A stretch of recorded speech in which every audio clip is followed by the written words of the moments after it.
से इनकार कर दिया। यानी स्पष्ट है कि आज के हाल में, अभी के हाल में फिलहाल पंचायत चुनाव का रास्ता तो साफ है। बहरहाल जाते जाते विवेक तनखा ये जरूर कह गए कि वो सुप्रीम कोर्ट का दरवाजा खटखटाएंगे, लेकिन बिल्कुल सही कहा, जैसा कि प्रवीण सर भी कह रहे थे कि अमूमन हाईकोर्ट के किसी भी ऑर्डर्स पर इंटरिम ऑर्डर सुप्रीम कोर्ट नहीं करता। अब तक का यही सिद्धांत हमने अभी तक देखा है। तो संभवतः शायद कोई एक बड़ा रिलीफ याचिकाकर्ताओं को ना मिले, लेकिन फिर भी हमें इंतजार रहेगा। अगर याचिका दायर होती है सुप्रीम कोर्ट में तो क्या सुप्रीम कोर्ट भी इसी मत के साथ आगे बढ़ेगा या कोई रिलीफ याचिकाकर्ताओं को मिलेगा। लेकिन हाल फिलहाल आज यही एक बड़ी खबर है कि पंचायत चुनाव का रास्ता फिलहाल साफ है। बिल्कुल बिल्कुल ठीक बात की प्रतीक। आपसे यह भी जानना चाहूंगा मैं कि हाईकोर्ट में विवेक तनखा ने क्या कुछ दलीलें रखी थी? स्पष्ट है कि रोटेशन प्रणाली का पालन किस तरीके से होना चाहिए, संविधान की धारा 243 के अंदर क्या क्या प्रावधान निहित हैं, किस प्रकार से अगर रोटेशन यानी आरक्षण के प्रावधानों के साथ साथ रोटेशन यानी एसटी वर्ग को एक बार मौका मिले, एक बार जनरल वर्ग को मौका मिले, महिला को मौका मिले, इस प्रकार से अगर इसका पालन नहीं हो रहा है तो कहीं ना कहीं बड़ा तबका प्रभावित होता है। 2014 के आधार पर सरकार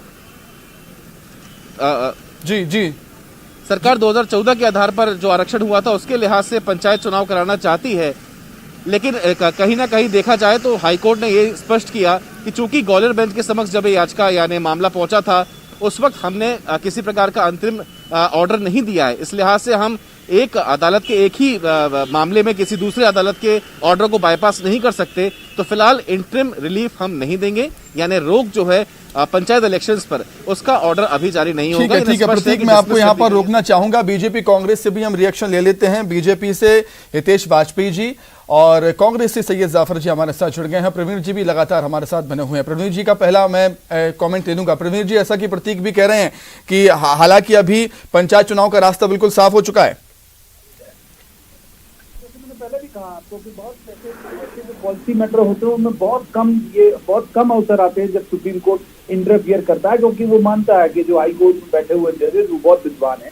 दूसरी बात जो मैं कह रहा हूँ कि कांग्रेस के लिए जो मुश्किल है, जो कांग्रेस जिस बात का विरोध कर रही थी वो उसे मुश्किल इस बात की है कि जो वो कह रहे कि जो सीट पहले यदि मान लीजिए महिलाओं के लिए आरक्षित थी वही सीट अभी फिर होगी महिलाओं के लिए, जो पुरुषों के लिए थी, जो इनके लिए थी। तो कुल मिला के वो आरक्षण को लेकर कांग्रेस को दिक्कत है और उसका ये मानना कि इस बीच कितने सारे बच्चे जवान हो गए होंगे जो वोट डालने लायक हो गए, इन सब विसंगतियों की वो बात कर रही थी। लेकिन चूंकि हाई कोर्ट ने इन तमाम पहलुओं का अध्ययन किया, हाई कोर्ट ने इन तमाम पहलुओं को देख के ये पाया कि भी जो गवर्नमेंट ने तय किया, चुनाव आयोग ने जो तय किया वो बिल्कुल सही है। तो अब हम ये मान सकते हैं कि इलेक्शन उसी लाइन पर होंगे और उसी तय तारीख को होंगे जिस तय तारीख को चुनाव आयोग ने अनाउंस किया। ठीक है प्रवीण जी, आप बने रहिए हमारे साथ। सैयद जाफर जी के पास मैं जाना चाहूंगा। जाफर साहब क्या कहेंगे? हाई कोर्ट में तो बात बन नहीं पाई, अब सुप्रीम कोर्ट का दरवाजा खटखटाने की तैयारी। जाफर साहब। बिल्कुल, देखिए हम पूरी तैयारी से इस बात के लेकर लगे हैं और जिस दिन 21 तारीख को जिस प्रकार भारतीय जनता पार्टी की सरकार ने अध्यादेश लाया था उस दिन से ही हम सारे लीगल पॉइंट्स को चेक कर आज हमने उच्च न्यायालय को दिया। और मैं आपकी जानकारी में देना चाहता हूं कि उच्च न्यायालय ने हमारी पूरी बात सुनी और उच्च न्यायालय ने किसी प्रकार की रोक से मना करने के अलावा उनने सबसे महत्वपूर्ण बात ये बोली कि इंदौर में जो हमारी याचिका लगी थी और जिस पर न्यायालय ने ये कहा था कि ये रोक लगना फिलहाल संभव नहीं है और उन्होंने ये कहा था कि जबलपुर हाई कोर्ट में ये मुख्य न्यायाधीश के पास ये मामला जा रहा है, वो अंतिम निर्णय लेंगे। तो अंत में मैं बात आपको स्पष्ट कर दूं कि भारतीय जनता पार्टी ने जो संवैधानिक तरीके से 2014 के आरक्षण को नए चुनाव में लागू किया था उसको लेकर हम पूरी ताकत से सुप्रीम कोर्ट में पहुंच चुके हैं और जल्द ही हम आपको कुछ देर में उन तारीखों का भी ऐलान कर देंगे कि सुप्रीम कोर्ट ने हमको कौन सी तारीख दी है। जी जाफर साहब, अभी भी आपको उम्मीद है कि जिस काम के लिए आप सुप्रीम कोर्ट या हाई कोर्ट का दरवाजा खटखटा रहे हैं वो पूरा होगा? अभी भी आपको उम्मीद कुछ ना कुछ बची है क्या? देखिए, एक बहुत महत्वपूर्ण बात बता दूं कि ये कोई सैयद जाफर का या कांग्रेस पार्टी का या कांग्रेस के नेताओं का या कांग्रेस या ग्राम पंचायत की जनप्रतिनिधियों का कोई व्यक्तिगत काम नहीं है। ये पूरी तरीके से जो भारतीय जनता पार्टी की सरकार ने भारतीय संविधान की जो धारा है 243 को ओवरलुक कर और पंचायत एक्ट की धारा 25, धारा 27 और धारा 30 को ओवरलुक कर जो उन्होंने एक तरफा निर्णय लिया कि मध्य प्रदेश में 2014 के आरक्षण लागू किया जाता है, इस बात का विरोध हम लगातार उच्च न्यायालय में भी कर रहे हैं और हम उच्चतम न्यायालय में भी करेंगे। और हमें आशा ही नहीं, पूर्ण विश्वास है कि आने वाले समय उच्चतम न्यायालय हमको ये संविधान के दायरे में राहत देगा। बिल्कुल। हितेश जी, क्या कुछ कहना चाहेंगे? हाईकोर्ट ने चुनाव प्रक्रिया पर रोक लगाने से मना कर दिया है, लेकिन विवेक तनखा अब सुप्रीम कोर्ट का दरवाजा भी खटखटाने वाले हैं। हितेश जी, देखिए, जाफर साहब भाषण बहुत अच्छा देते हैं। भाई, कानूनविद हाईकोर्ट से बड़ा कोई कानूनविदता है क्या? जब हाईकोर्ट ने नकार दिया तो मतलब आपको समझना चाहिए ना, हाईकोर्ट जो है वो बेसिकली आप मान लो इसका ट्रायल कोर्ट हुआ। अब सुप्रीम कोर्ट तो अपीलेट कोर्ट है, तो ट्रायल कोर्ट ने सारी धाराएं देख ली, सारा ज्ञान देख लिया। अब जफर साहब थोड़ा ना वहाँ के जज है कोई, उनने भगा दिया, नहीं लगाना हमको साथ। और कांग्रेस जो है, अरे आप क्या जवाब दोगे? सुन तो लो महाराज, आप सुन नहीं। कांग्रेस जो है, कांग्रेस केवल चुनाव रोकना चाहती है। ठीक। कांग्रेस तो पाकिस्तान तक चली जाती मोदी जी को हटाने के लिए, आपको भी पता बड़ी ठीक है। हितेश जी जाफर साहब, प्रवीण जी भी हमारे साथ बने हुए हैं, वो भी कुछ आपसे पूछना चाहेंगे। प्रवीण सर, मैं डॉक्टर वाजपेयी ये पूछना चाहूंगा कि इस पूरे मसले को लेके जो कांग्रेस कह रही है भाई आपकी तरफ से, मतलब हालांकि चुनाव आयोग स्वायत्त संस्था है, लेकिन गवर्नमेंट के ऊपर ये लग रहा है कि एक अध्यादेश लाना आप हड़बड़ी में कराना चाहते थे। हालांकि कोर्ट ने आज इस पर मोहर लगा दी और कह दिया कि भाई परिसीमन भले ही नया है या भले ही 2014 के हिसाब से हो रहा है, लेकिन सब कुछ ओके मान लिया। तो ये इस पर जवाब के कांग्रेस कह रही कि आप हड़बड़ी में क्यों? प्रवीण जी, हाथ कंगन को आरती क्या और पढ़े लिखे को फारसी क्या? अब हाईकोर्ट से ऊपर तो कोई नहीं हो गया ना। ये सारी दलीलें सुन ली ना उनने भाई, और सुन ली और इनको भगा भी दिया कि भाई आप पॉलिटिकल डिबेट हमारे यहाँ मत किया करो, और हटा दिया। ट्रायल कोर्ट की हैसियत से हाई कोर्ट ने पूरे विषय को सुना। अब और क्या कर ले हाई कोर्ट, ये बताओ ना। अब उसके बाद भी आप उन्हीं बिंदुओं पर चर्चा करें, आप करते रहिए। जब भाई न्यायालय ने कह दिया है, उसके बाद बचता क्या है? न्यायालय एक सवाल आप क्यों डर रहे हो फिर इलेक्शन से? यदि मान लीजिए पुराना 2014 के आरक्षण के आधार पर ये चुनाव कराना चाहते हैं, तो इससे क्यों आपको ये डर लग रहा है कि सारी भाजपा के लोग जीत के आ जाएंगे क्या, बिना, जबकि ये दलीय आधार पर नहीं होता चुनाव? आपकी पार्टी क्यों डर रही है तेज जफर?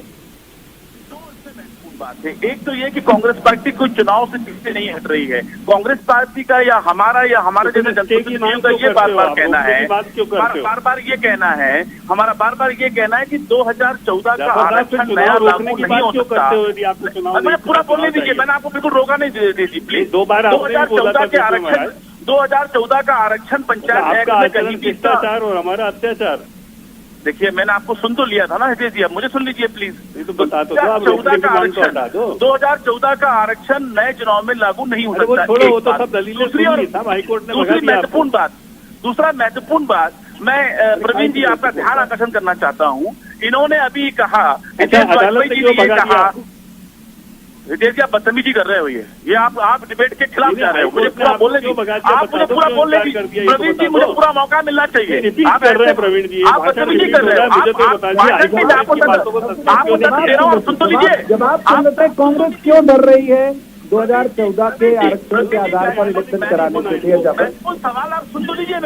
मेरा ये निवेदन है, जिस उच्च न्यायालय की दुहाई ये दे रहे हैं कि उच्च न्यायालय के निर्णय को मानना चाहिए, तो आज से 6 महीने पहले जब नगर निगम और नगर पालिका के आरक्षण पर, नगर पालिका और नगर पालिका के आरक्षण पर जब उच्च न्यायालय ने कहा कि फिर से आरक्षण करो, तो यह भाजपा की सरकार सुप्रीम कोर्ट क्यों गई? जब ये भाजपा की सरकार सुप्रीम कोर्ट क्यों गई? आज सुप्रीम कोर्ट ने केस क्यों लगाया? इन्होंने उच्च न्यायालय जबलपुर की बात को क्यों नहीं माना? नाराज है क्या? हम आपसे पूछ रहे हैं, इसका मतलब ये है कि आप देखिए प्रवीण जी, ये इस प्रकार की डिबेट मुझे नहीं लगता कि इस महत्वपूर्ण विषय पर इस प्रकार की डिबेट आपके जैसे महानुभाव के सामने इस प्रकार की अगर बातों को रोका जाएगा तो जनता तक। कांग्रेस को क्यों चुनाव लड़ने से आपत्ति? मैसेज ये जा रहा है कि आप मुझे बताइए कि जब पंचायत एक्ट में और भारतीय संविधान में इस बात के प्रावधान है अरे भाई, तो फिर हम इनकी हेडलाइन हाई क्यों माने? हम अरे इसकी भाई, हिटलर उच्च साइड को न्यायालय क्यों ने माने? हटा दिया। हम मतलब उच्च न्यायालय ने हम- हिटलर के पक्ष में वो तो फिर हम आपको उच्चतम हटा न्यायालय दिया। में जिस प्रकार शिवराज सरकार ने उच्च न्यायालय का निर्णय नहीं माना प्रवीण भाई, और ये उच्चतम तो न्यायालय दूसरी बात गया, हो गई ना, उस उच्च प्रकार न्यायालय हम भी सुन चुका ना जाएंगे, सारी दलीलें हम भी उस इसकी। समय जाएंगे। हम आखिरी दम तक इस लड़ाई को भारतीय संविधान और पंचायत एक्ट Political लड़ाई है आपकी। के खिलाफ हम आखिरी लड़ाई लड़ेंगे, उसमें कोई संकोच की बात नहीं है। यही तो कह रहे हैं प्रवीण जी। आखिरी सवाल, जहाँ आखिरी पंचायत समय चुनाव तक आप तेज जफर सुन लीजिए, आखिरी समय तक इस लड़ाई को आप कह रहे हैं कि लेके जाएंगे, तो चुनाव की तैयारी कब करेंगे? मान लीजिए कंटिन्यू रहा ये मामला, ठीक है, भले ही दलीय आधार पर नहीं हो रहा, लेकिन आपके लोग लड़ेंगे ना चुनाव, तो सारी ऊर्जा कोर्ट में लड़ने में लगाएंगे कि लेकिन जो चुनाव दूसरा की पक्ष तैयारी है, करेंगे? हमको उसका भी तो ध्यान रखना पड़ेगा ना। सुप्रीम कोर्ट ने मना कर दिया तो नहीं सुनेंगे हम। हाई कोर्ट ने ऑलरेडी बोल दिया है, उनका विशेषाधिकार था हाई कोर्ट का।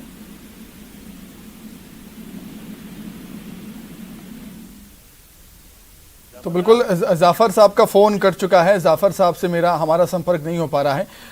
प्रवीण जी, जिस तरीके से हम देख रहे हैं सियासत लगातार अब इसमें हो रही है, आरोप प्रत्यारोप के दौर लगाए जा रहे हैं, लेकिन कहीं ना कहीं पंचायत चुनाव काफी महत्वपूर्ण होते हैं और कांग्रेस का अगर पक्ष देखें तो मैसेज कहीं ना कहीं ये जाता है कि कांग्रेस इसमें अड़ंगा लगा रही है। प्रवीण जी,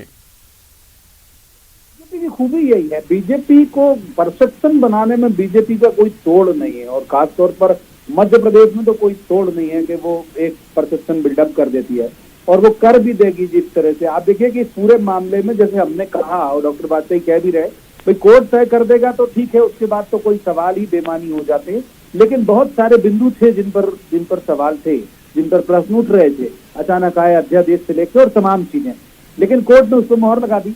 अब ये कांग्रेस जिस तरह से उस पर कॉल लेगी तो बीजेपी ये बिल्कुल लगातार, आप देखिए इनके तमाम बड़े नेता किसी भी शहर में, आज नरोत्तम मिश्रा इंदौर थे, उन्होंने भी कहा कि डर रही कांग्रेस चुनाव से, और कल भूपेंद्र सिंह जी ने कहा कि डर रही कांग्रेस चुनाव से। तो ये बिल्कुल एक माहौल बना देंगे कि कांग्रेस जो है वो चुनाव से डर रही है।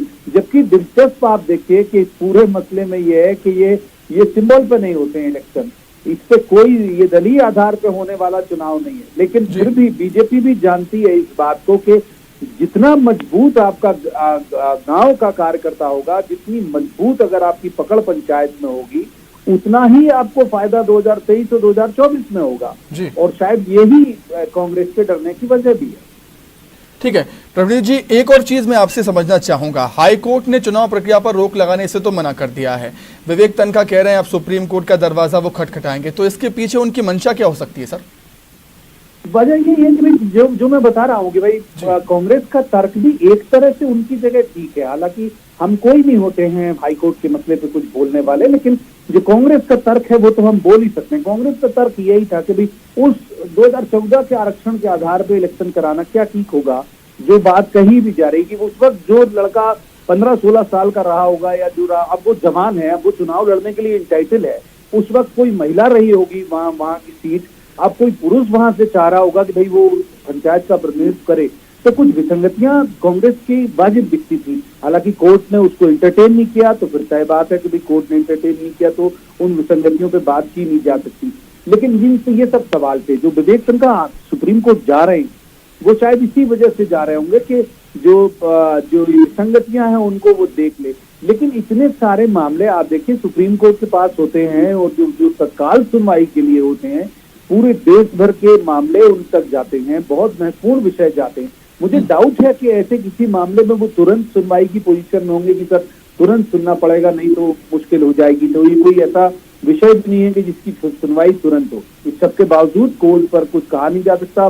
कितनी ताकत विवेक तनखा लगाते हैं और सुप्रीम कोर्ट क्या तय करता है कि कॉन्स्टिट्यूशन में रोटेशन ही प्रोवाइडेड है, डिटर्मिनेशन रोटेशन 20 में हो चुका था, और अब उसको कैंसिल करके पुराने सिस्टम से काम किया जा रहा है। तो हाई कोर्ट ने ये बोला कि क्योंकि 3 दिन पहले ग्वालियर बेंच ने किसी केस में जिससे हम लोग का डायरेक्ट संबंध नहीं था उसके, तो उस केस में नोटिस इशू करके इंटरिम रिजेक्ट कर दी थी। तो हम आज दूसरा व्यू नहीं ले सकते यहाँ बैठ के। मतलब इसका ये है कि जुडिशियल डिसिप्लिन है कि हम, क्योंकि एक बेंच उसको मना कर चुकी है, इसलिए हम दूसरी बेंच दूसरा व्यू नहीं ले सकती। तो मैंने कहा सर ठीक है, ये तो कोर्ट की प्रेरोगेटिव होता है, बट मैंने कहा मेरे को आप सुन लीजिए। तो उन्होंने हमको विस्तार से 40 मिनट सुना और वो मेरिट्स पे सुन रहे थे टू अ एक्सटेंट। तो उन्होंने कहा, उसके बाद उन्होंने वही बोला जो शुरू में बोल रहे थे। तो हमारे पास अब अगला विकल्प है कि हम सुप्रीम कोर्ट जा रहे हैं। हम सुप्रीम कोर्ट में जाके बताएंगे कि कॉन्स्टिट्यूशन का उल्लंघन कैसे मध्य प्रदेश में हुआ है, और हम कुछ सुप्रीम कोर्ट से गुजारिश करेंगे कि आप कॉन्स्टिट्यूशन का जो को प्रोटेक्ट करके लोगों को रिलीफ दीजिए। पंचायत स्टे की मांग रहेगी सुप्रीम कोर्ट में? अभी ये कैसे? नहीं, आज यहाँ मध्य प्रदेश हाई कोर्ट से नहीं है, बट अब सुप्रीम कोर्ट क्या करेगा वो एक अलग बात है। स्टे के लिए सुप्रीम कोर्ट जा रहे हैं सर? हाँ, जल्द से जल्द, मतलब अगले 2-3 दिन के अंदर हम लोग सुप्रीम कोर्ट में रहेंगे। तो वरिष्ठ वकील विवेक तनखा को आप सुन रहे थे। उनका कहना है कि जल्द से जल्द अगले 2-3 दिन में वो सुप्रीम कोर्ट का दरवाजा खटखटाएंगे और सुप्रीम कोर्ट में भी यही बात कहेंगे कि जिस तरीके से वो ऐसा कह रहे हैं कि संविधान का उल्लंघन हुआ है, ऐसा नहीं होना चाहिए था। प्रवीण जी आपका बहुत धन्यवाद, हितेश वाजपेयी जी आपका भी बहुत धन्यवाद, और सैयद जाफर जी आपका भी बहुत धन्यवाद, प्रतीक आपका भी